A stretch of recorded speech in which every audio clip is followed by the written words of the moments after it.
The Mandalorian is best when it focuses on Djarin, the Star Wars character who doesn't care about Star Wars. An article by Vinny Mancuso and published by Collider.com. Let's be perfectly clear right up front. The sight of a young Luke Skywalker tearing through a squadron of dark troopers is something that whips us on every observable level. My dude showed up in an X-Wing with the same damn haircut he's had for a decade and crushed an evil robot with his mind like a tap can. Incredible. The Mandalorian is built on moments like this, moments where iconic Star Wars figures briefly emerge from their place in the lore to give the audience the type of pure adrenaline boost that can only come from 43 years of devoted fandom. But, like I've been saying all of Season 2, that's a shaky foundation to rest a story on.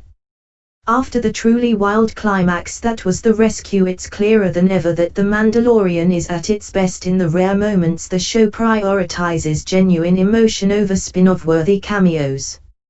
Almost all of those moments come from our main Mando, Djarin, Pedro Pascal, the first Star Wars character who truly could not care less about Star Wars. That's not to say that I could not care less about Star Wars. Bo-Katan, Katie Sackhoff, and Ahsoka Tano, Rosario Dawson, leaping into live action is thrilling. Boba Fett, Tamura Morrison, climbing his ass out of the Sarlacc pit is a lifelong dream for many a fan, and it's completely understandable why even something like a simple Grand Admiral Thrawn name drop could elevate an episode in some viewers' eyes. But these things don't add up to a story. References should be the spices that add zest to a meal, not every dang course. The Mandalorian Season 2 lost track whenever the blinding wow factor of its familiar faces obscured the fact it does actually have a strong emotional core, the relationship between Djarin and his adopted Force-sensitive son, Grogu. The best moment of The Mandalorian Season 2 is in the Ahsoka Tano episode and has nothing to do with lightsabers or Beskar steel. It's Din, having just learned Grogu's real name and tragic backstory, asking the little green guy to take a metal ball from his hand using the Force. It's a quiet character beat that proves The Mandalorian can create memorable moments without relying on spectacle.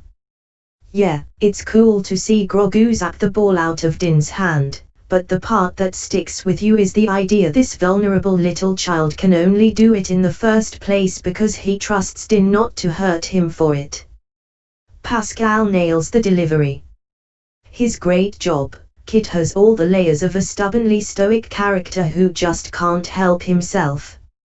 I was originally frustrated with how passive Djarin was throughout a good portion of The Mandalorian, but then I realized how relatable it is to have a main character who doesn't understand, or care, really, what all this fuss is about.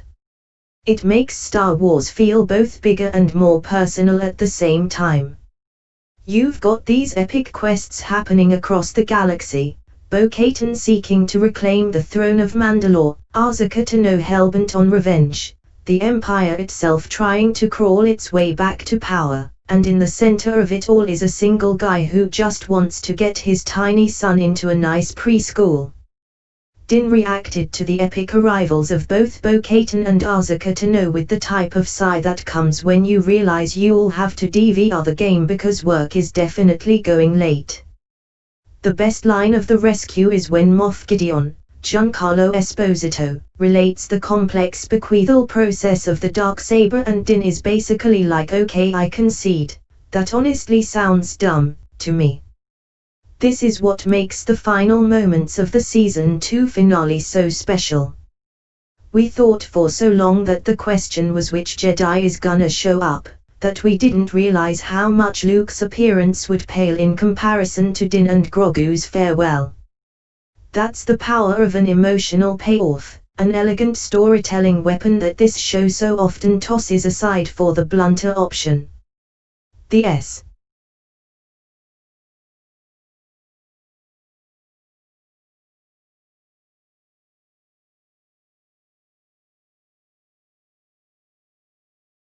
The small, subtle beauty of a Mandalorian removing his helmet to say a silent goodbye to the tiny creature he built a bond with from planet to planet. That's the brand of gut punch that elevated Star Wars above its sci-fi trope roots.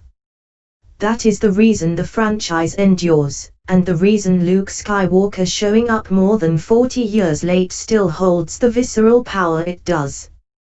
This is also what makes the finale's post-credits sequence so troubling. In case you missed it, Boba Fett and Fennec Shand, Ming-Na Wen, strolled into Jabba the Hutt's old pleasure palace on Tatooine, now being presided over by crony Bib Fortuna, and proceeded to murder everyone in the room. Boba plops himself down on the throne, then crash to black, followed by The Book of Boba Fett. Coming December 2021. As of this writing, there's been no confirmation about what the hell that means, but the recently announced release date for The Mandalorian Season 3 is also December 2021, suggesting that the series might just shift focus from Djarin to Boba Fett. Again, super cool. A Boba Fett show. But it'd be a massive bummer to pivot away from Djarin's journey just as it gains an emotional hook you don't need a Wikipedia page to understand.